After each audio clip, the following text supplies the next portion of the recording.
Venons dans la région pour parler de la sécurité et principalement de l'idéologie génocidaire qui ne cesse de prendre une certaine ampleur avec notamment l'Union européenne qui dénonce les discours de haine et la propagation de l'idéologie génocidaire dans la région, et ce, à l'approche de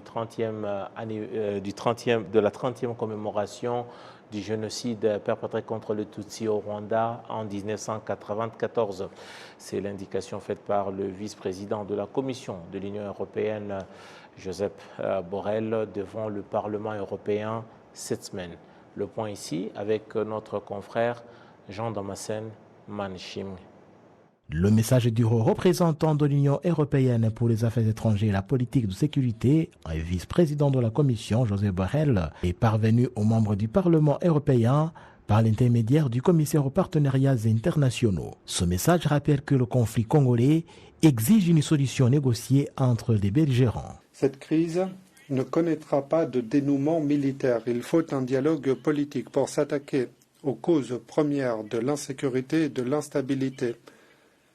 Il faut mettre en œuvre les décisions qui ont été prises dans le cadre des processus de Luanda et de Nairobi, et il faut respecter les principes de souveraineté, d'unité et d'intégrité territoriale de tous les pays de la région.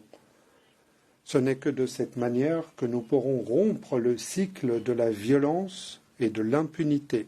Une bonne fois pour toutes, l'Union européenne réitère son soutien au processus de Luanda et de Nairobi et demande que ces processus soient relancés sans délai. La feuille de route doit être appliquée, les mécanismes de vérification existants doivent être réactivés. L'Union européenne le répète, nous condamnons les actions de tous les groupes armés qui sévissent dans l'est de la République démocratique du Congo. Ce point de vue est partagé par l'activiste congolais engagé pour la paix dans la sous-région, Ludovic Alengaï, qui estime que les Congolais doivent comprendre que ce conflit les concerne en priorité au lieu de chercher des boucs émissaires. J'ai toujours dit que la guerre coûte cher et la paix et le dialogue coûtent moins cher. Et en plus, j'ai dit on va se battre contre qui? Aucune armée dans le monde, je l'ai toujours dit, et aucune puissance dans le monde ne peut battre un groupe d'hommes qui se battent pour leur survie. Le problème du M23 est un problème congolais. Ce sont des rwandophones frustrés de ce problème de marginalisation, de retour des réfugiés. Aujourd'hui, il y a des réfugiés rwandophones Tutsis au niveau de l'Ouganda, au niveau du Rwanda, et qui sont partout dans le monde. Et ils se battent pour leur survie et pour rentrer dans leur pays.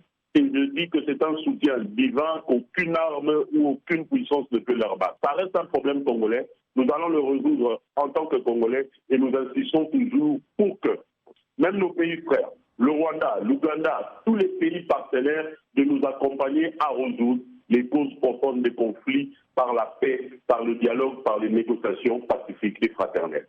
L'Union européenne déplore qu'à l'approche des 30e commémorations du génocide commis contre les Tutsis au Rwanda, les partisans de l'idéologie génocidaire pullulent dans la région en prônant le divisionnisme et les discours de haine. La République démocratique du Congo doit cesser de coopérer avec les forces démocratiques pour la libération du Rwanda et les autres groupes armés. Tout doit être mis en œuvre pour protéger la population. Les autorités congolaises doivent faire le nécessaire pour que les instructions délivrées en novembre, notamment en ce qui concerne les FDLR, soient mises en œuvre sans retard.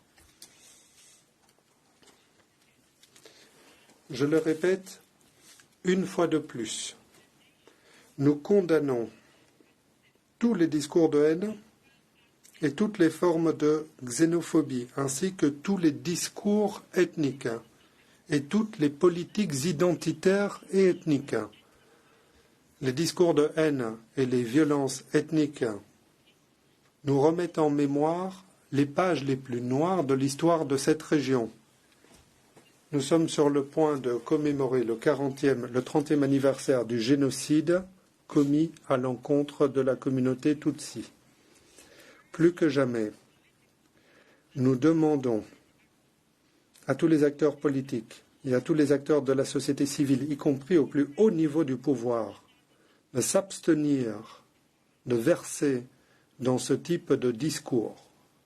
L'Union européenne rappelle que les voies déjà tracées par les dirigeants de la sous-région pour trouver une issue au conflit congolais doivent être respectées, notamment les engagements pris à Luanda et à Nairobi.